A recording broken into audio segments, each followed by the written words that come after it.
മധ്യപൂർവേഷ്യയിൽ വീണ്ടും യുദ്ധഭീതി കനക്കുകയാണ്. ഇറാനും അമേരിക്കയും തമ്മിലുള്ള സംഘർഷത്തിനിടെ ഇപ്പോൾ ചർച്ചയിൽ വരുന്നത് സൗദി അറേബ്യയുടെ ഇരട്ട നിലപാടിനെ കുറിച്ചാണ്.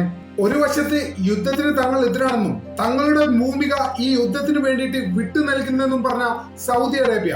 ആക്സിയോം റിപ്പോർട്ട് അനുസരിച്ച് സൗദി പ്രതിരോധ മന്ത്രി ഖാലിദ് ബിൻ സൽമാൻ വാഷിംഗ്ടണിൽ വെച്ച് നടന്ന സ്വകാര്യ കൂടിക്കാഴ്ചയിൽ അമേരിക്കയോട് ആവശ്യപ്പെട്ടത് ഇറാനെതിരെയുള്ള യുദ്ധം എത്രയും പെട്ടെന്ന് ആരംഭിക്കണമെന്നാണ്. അമേരിക്ക ഏതെങ്കിലും രീതിയിലുള്ള ഒരു ആക്രമണം ഇറാനിൽ നടത്താത്ത പക്ഷം ഏതെങ്കിലും സാഹചര്യത്തിൽ മടങ്ങിപ്പോവേണ്ടി വന്നാൽ അത് ഇറാന്റെ ശക്തിയായിട്ടും മേഖലയിലെ ഏറ്റവും വലിയ ശക്തിയായിട്ടും ഇറാൻ വ്യാഖ്യാനിക്കപ്പെടാനും അറബ് സമൂഹത്തിന്റെ മുഴുവൻ പിന്തുണയും ഒരു പക്ഷേ ഇറാനും പരമോന്നത നേതാവ് ആയത്തുള്ള ഖമേനിക്കും ലഭിക്കുമെന്ന ഭയവുമാണ് KBSനെ അഥവാ ഖാലിദ് ബിൻ സൽമാൻ എന്ന സൗദി അറേബ്യയുടെ പ്രതിരോധ മന്ത്രിയെ ആശങ്കയിലാക്കുന്ന ഒരു കുഴപ്പം. നിലവിൽ അറബ് രാജ്യങ്ങളിലെ ജനങ്ങൾക്കിടയിൽ ആയത്തുള്ള ഖമേനിക്കും ഇറാനും മുസ്ലിങ്ങളുടെ പ്രബല വിഭാഗമായ ഷിയ ഗ്രൂപ്പിനും വലിയ രീതിയിലാണ് പിന്തുണ ലഭിച്ചുകൊണ്ടിരിക്കുന്നത്. ഈ അവസരത്തിൽ ഏതെങ്കിലും രീതിയിലുള്ള ഒരു ആക്രമണം ഇറാനിൽ നടത്താത്ത പക്ഷം ഈ പിന്തുണ വർദ്ധിക്കുമെന്നും ഈ വർധനവ് ഒരു പക്ഷേ തങ്ങൾക്ക് നാളെ ഭരണത്തിനെതിരെയുള്ള ഒരു ഭീഷണിയായി വരാൻ സാധ്യതയുണ്ടെന്നും സൗദി ഭരണകൂടം മുൻകൂട്ടി കാണുന്നുണ്ട് എന്നാണ് ആക്സിയോം റിപ്പോർട്ട് ചെയ്യുന്നത്. അതുകൊണ്ട് തന്നെ ഏതെങ്കിലും രീതിയിലുള്ള ഒരു ആക്രമണം ഇറാനിൽ നടത്താതെ അമേരിക്ക തിരിച്ചു പോകേണ്ട ഒരു സാഹചര്യം ഉണ്ടാകരുതെന്നും KBS ആവശ്യപ്പെട്ടു എന്നാണ് ആക്സിയോം റിപ്പോർട്ട് ചെയ്യുന്നത്. പൊതുവേദികളിൽ സൗദി അറേബ്യയുടെ നിലപാട് എന്ന് പറഞ്ഞാൽ ഡി എസ്കലേഷൻ ആണ്, അഥവാ സംഘർഷം കുറക്കുന്ന സാധ്യതകളെ കുറിച്ച് ആലോചിക്കൽ. എന്നാൽ രഹസ്യമായി സൗദി അറേബ്യ അമേരിക്കക്ക് നൽകുന്ന സന്ദേശം മറ്റൊന്നാണ്.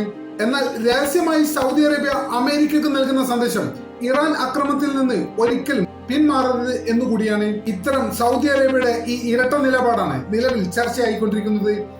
ഇത് ഏതെങ്കിലും രീതിയിലുള്ള ഒരു ഒഫീഷ്യൽ വിവരമില്ല, മറിച്ച് ഏറെ സാധ്യതയുള്ള വിശ്വസനീയമായ ആക്സിയോം റിപ്പോർട്ടിൽ നിന്നാണ് ഈ വിവരങ്ങൾ ലഭിച്ചത്. നിലവിൽ സൗദി ഉൾപ്പെടെയുള്ള ഗൾഫ് രാജ്യങ്ങൾ വലിയ ആശങ്കയിലാണ്. ഒരു വശത്ത് അമേരിക്കയുടെ സൈനിക ആക്രമണം നടപ്പായാൽ സൗദി ഉൾപ്പെടെയുള്ള ഗൾഫ് രാജ്യങ്ങൾക്ക് അത് വലിയ രീതിയിലും ആഘാതമുണ്ടാക്കുക എന്ന കാര്യത്തിൽ യാതൊരു സംശയവുമില്ല.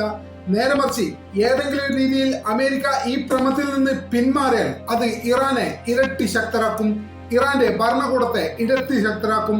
അറബ് ലോകത്ത് ഇറാനും ആയത്തുള്ള ഖമേനിക്കും വലിയ രീതിയിലുള്ള സ്വീകാര്യത ലഭിക്കും. ഇതിനെയും അറബ് രാജ്യങ്ങൾ അല്ലെങ്കിൽ അറബ് ഭരണകൂടം ഏറ്റവും കൂടുതൽ ഭയക്കുന്ന ഒരു കാര്യം തന്നെയാണ്. പശ്ചിമേഷ്യയിലെ ഇപ്പോഴത്തെ ഈ രാഷ്ട്രീയ സാഹചര്യം നമുക്ക് മനസ്സിലാക്കി തരുന്നത് മറ്റൊരു കാര്യമാണ്. സമാധാന ശ്രമങ്ങളോ നയതന്ത്ര സംഭാഷണങ്ങളോ അല്ല, ശുദ്ധമായ ശക്തി രാഷ്ട്രീയമാണ്, പവർ പൊളിറ്റിക്സ് ആണ് പശ്ചിമേഷ്യയിൽ നിലവിൽ പ്രവർത്തിച്ചു കൊണ്ടിരിക്കുന്നത് എന്ന് തന്നെയാണ് ഇതിൽ നിന്ന് മനസ്സിലാവുന്നത്. അമേരിക്കൻ പ്രസിഡന്റ് ഡൊണാൾഡ് ട്രംപ് എന്ത് നിലപാടെടുക്കും എന്നതിനനുസരിച്ചാണ് ഗൾഫ് മേഖലയുടെ ഭാവിയും വലിയൊരു യുദ്ധത്തിന്റെ സാധ്യത നിശ്ചയിക്കപ്പെടുന്നതും. നമ്മുടെ ചാനൽ ഇതുവരെ സബ്സ്ക്രൈബ് ചെയ്യാത്ത സുഹൃത്തുക്കൾ ഇപ്പോൾ തന്നെ സബ്സ്ക്രൈബ് ചെയ്ത് പിന്തുണ തരണമെന്ന് വളരെ വിനീതമായി അഭ്യർത്ഥിക്കുന്നു. മറ്റൊരു വീഡിയോയുമായി ഒട്ടും വേഗം തന്നെ കാണാമെന്ന പ്രതീക്ഷയോടെ തൽക്കാലത്തേക്ക് ഇവിടെ പറയുന്നു. നന്ദി.